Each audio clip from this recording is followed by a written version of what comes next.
ধুবুৰী জিলাৰ চাপৰ থানাৰ অন্তৰ্গত লালকুৰা দুটা পৰিয়াললৈ বিদেশী ন্যায়াধিকৰণৰ জাননী লাভ কৰাত ৰাইজৰ মাজত এক আতংকময় পৰিৱেশৰ সৃষ্টি হৈছে।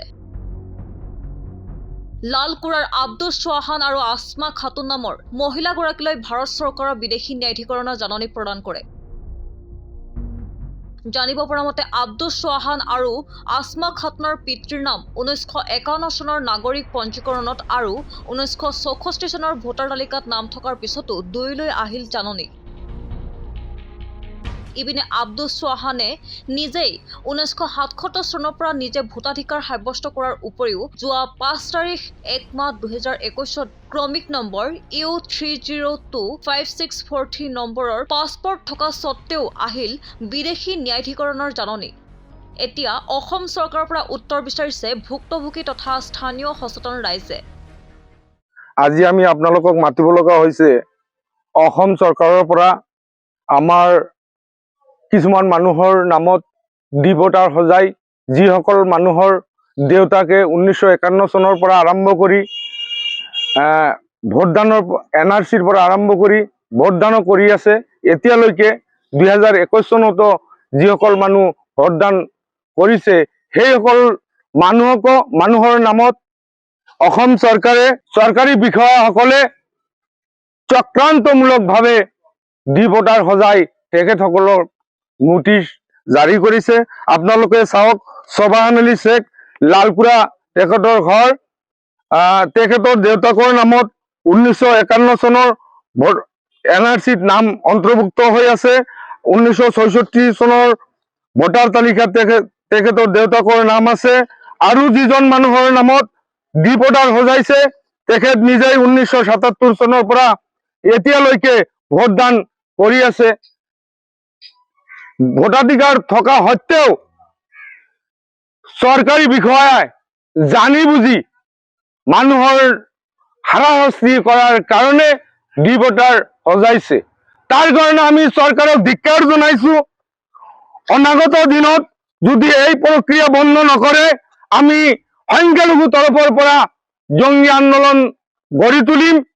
কিয়নো নিৰ্দোষী মানুহ যিসকলৰ হাজিৰা কৰি খায় সেইসকল মানুহক ভোটাৰ সজাই আপোনালোকৰ নোটিশ জাৰি কৰিছে। আপোনালোকে চাব পাৰিব। এইজন মানুহ আব্দুছ চৌহান, তেখেতৰ দেউতাকৰ NRCত নাম আছে। 66 চনৰ ভোটাৰ তালিকাত নাম আছে। 71 চনৰ ভোটাৰ তালিকাত তেখেতৰ দেউতাকৰ নাম আছে। আৰু যিজন মানুহৰ নামত দিছে সেইজন মানুহ 1977 চনৰ পৰা এতিয়ালৈকে ভোটদান কৰি আছে, ভোটাৰ তালিকাত নাম আছে। চনত NRC হল, অসমত নতুনকৈ যিটো NRC হল সেই NRCতো আব্দুছ চৌহান তেখেতৰ নাম NRCত অন্তৰ্ভুক্ত হৈ 2022 চনৰ পৰা সজাইছে।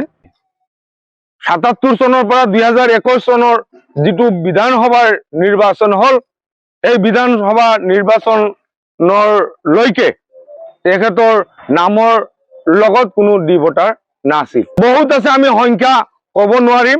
ইতিমধ্যে আমি ইয়াতে দুজন পাইছো। আৰু এজন হল আসমা খাতুন, এইখন গাঁৱৰে। তেখেতৰ দেউতাকৰো 51 চনৰ NRCত নাম আছে। 1964 চনৰ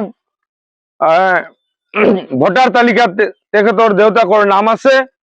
আৰু তেখেত যিজন মানুহৰ নামত বিদেশী জাননী আহিছে, তাৰমানে ভোটাৰ সজাইছে, সেইজন ব্যক্তি 1996 চনৰ পৰা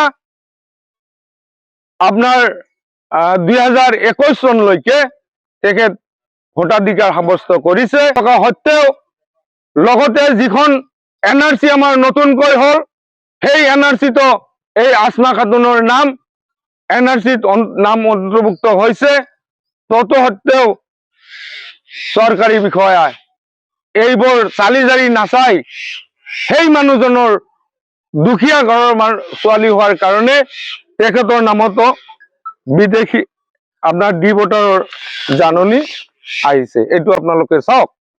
আমাৰ মাইনৰিটি মানুহৰ হাৰাশাস্তি কৰিব লাগে তাৰ কাৰণে এই ডি ভোটাৰ সজাই আছে। চৰকাৰে পৰিকল্পিতভাৱে কৰিছে, এইটো পৰিকল্পিতভাৱে কৰিছে। তাৰ কাৰণে আমি চৰকাৰক ধিক্কাৰ জনাইছো। যদি চৰকাৰে এনেকুৱা মানুহক এনেকৈ হাৰাশাস্তি কৰি থাকে, অনাগত দিনত আমি পথ অৱৰোধৰ পৰা আৰম্ভ কৰি আমি DC অফিচলৈকে ঘেৰাও কৰিবলৈ বাধ্য হ'ম। Bureau' report, daily time Assam.